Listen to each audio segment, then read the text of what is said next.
Habang nasa labas kami, meron akong pakiramdam na parang meron akong naiwang gamit. Naranasan nyo na ba yun? Baka mamaya, naiwan ko yung camera ko. Baka mamaya, naiwan ko yung towel ko.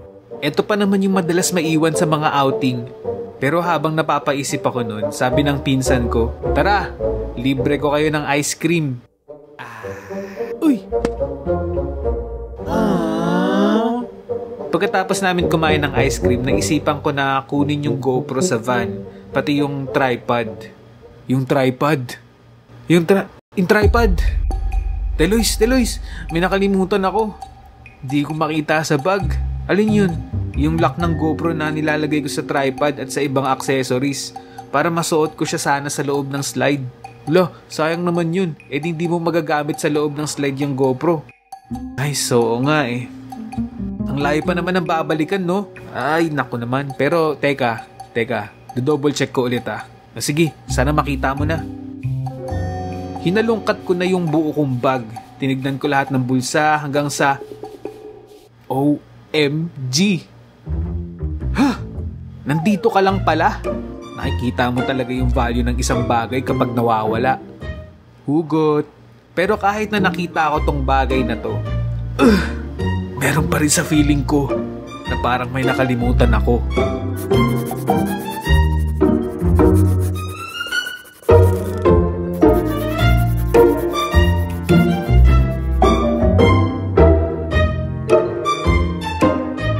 Ano guys, tara? G na ba? Handa na ba ulit kayong magpadulas? Teka kuya, pwede pahinga muna tayo saglit? Saka kuya, may online class kami. Okay lang ba sa river ulit tayo? Okay, river na naman. Flow lang. Dito na naman kami. Oo.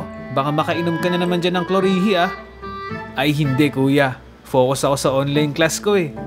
Dahil sa online class ng pinsan ko, na-appreciate namin yung river. Hindi tulad nung unang punta namin dito. Hindi namin alam na may magagandang parte tong river na to. May pa-mist effect, may part na malakas ang alon, at meron pang ilalim ng tulay. Parang tunnel. Merong water gun sa taas ng tulay na parang susubukan ko. Uy, ang exciting naman nito. Uy, ano ba yan? Uy, ikaw, bakit? Kainin mo yan. Ubusin nyo tong tubig na to.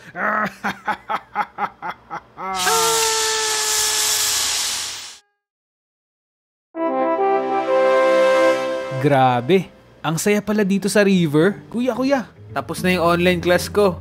Alam nyo na ibig sabihin nun. Next slide na! Pagkatapos namin sa river, dumiretso na kami sa kasunod na slide na pupuntahan namin. At tatawagin ko itong solo slide. Pero habang naglalakad kami, bumalik yung pakiramdam ko na parang meron talaga akong naiwan. Samantalang kompleto naman yung dala kong vlogging equipments. Nandito yung GoPro, nandito yung camera, nandito yung mga batteries, nandito yung mga handle. Kompleto naman. Pero meron pa rin sa isip ko na parang may nakalimutan ako. Sabi ko na lang habang naglalakad kami, baka wala lang yun. Nakapag-impake naman ako ng maayos. Nalagay ko naman yung mga underwear ko, yung shorts ko, nalagay ko naman yung extra t-shirt. So wala na akong dapat ikabahala. Saglitan lang naman akong kumalma para ma-enjoy ko yung solo slide. Pagdating namin sa solo slide, nag-usap-usap na kami kung sino-sino ang gusto mag-try. Syempre, walang pilitan dito. Medyo kinakabahan din ako dito kasi syempre mag-isa ka lang tapos dadapa ka lang. Kaya nung nakapag-decide na kami kung sino-sino ang mga susubok ng slide na to. Tara guys, akit na. At habang naglalakad kami, syempre tirik na tirik yung araw. OMG, napakainit. Yung balat ng paa ko parang kumakapit sa hagdan. Parang nalulusaw sa sobrang nakakapaso. Pero okay lang, at least hindi lang ako yung mapapaso. Madami kami, pati yung mga nakapili sa taas. Kaya push lang, akit lang. Pagdating namin sa taas, pumili na kami ng kulay kung saan kami magpapadulas. At nung nakapili na kami, game! Pagdapa ako, nalula ako kasi isang butas lang to. Hindi mo alam kung saan ka pupunta. Pero kahit natatakot ako, mas pipiliin ko na lang dumapa at magpadulas dito kaysa mapaso ulit yung paa ko sa pagbaba ng hagdan. At nung nakahawak na kami ng maayos, bumilang ulit yung bantay. Okay, ready? 3, 2, 1, sipa!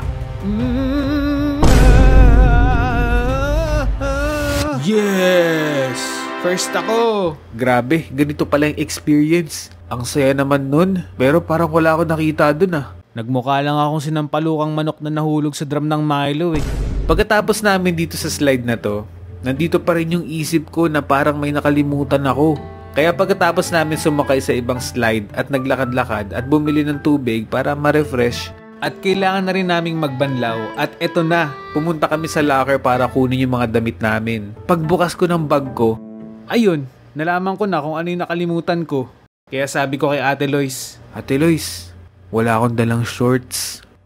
Hala, paano yan? Pero sandali, may naisip ako. Naalala mo yung kanina? Sabi ko, ano yun? Tapos sabi niya, di ba bumili ako ng pang swimming? Sabi ko, oh. Sa part 1 kasi, hindi ko nakwento doon. Bago kami sumabak sa mga slides, sa mga kung ano-ano mang rides doon, kinailangan ni Ate Lois ng mas mahigpit na shorts dahil yung dala niya at yung suot niya na yun, medyo maluwag. So baka kapag sumakay kami sa extreme, baka baging ibon yung shorts niya. Merong bilihan doon ng souvenir shop na sobrang daming shorts, madaming sizes. So, save na ako. Pagpasok namin doon sa souvenir shop, nagtanong kaagad ako, meron po ba kayong shorts na pang lalaki? Yung kasya siguro sa akin. Sabi nung nagtitinda din, ay opo, meron po dyan sir. Tapos tinanong ko syempre, pwede po bang isukat? Kasi baka mamaya syempre pag bumili ako tapos hindi kasya sa akin, di ba? Para naman akong, di ba? Baka magmukha akong longganisa. So, pwede naman palang isukat yung mga shorts doon, no? Kahit basa-basa ka. So, kumuha ako ng isa, tapos yun, sinukat ko. Tapos, kasya na sa akin. Sabi ko, sige, okay na to. Ang problema, wala pa akong dalang pera nun. Sabi ko kay Ate Lois, Ate Lois, meron ka bang extra dyan? Tapos sabi ni Ate Lois, aba, syempre, meron tayong extra. Syempre sabi ko, babayaran ko din yun, no? Nagkataon lang talaga na kulang yung dala natin at nagkataon lang din. I mean, hindi siya nagkataon. Talagang nakalimutan ko magdala ng shorts. Dahil sa excitement at nakafocus yung utak ko sa pagdala ng mga gears ko kaysa magdala ng shorts. At pagkatapos ng mga nangyari, ayun, nagbayad na ako. Binigay na sa akin yung shorts. Lumabas na kami ng shop at naglakad na kami pabalik doon sa locker room. Tapos syempre, habang naglalakad kami pabalik, bigla ako napatanong sa sarili ko.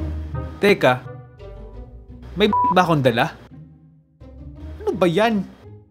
Charot lang, meron naman akong dalang salawal. Kompleto din ako sa mga toiletries. Kaya nakapagbanlaw kami ng mga pinsan ko ng maayos at nakapagpalit ako ng komportable. At yung nasa isip kong parang may nakalimutan ako, wala na sa utak ko.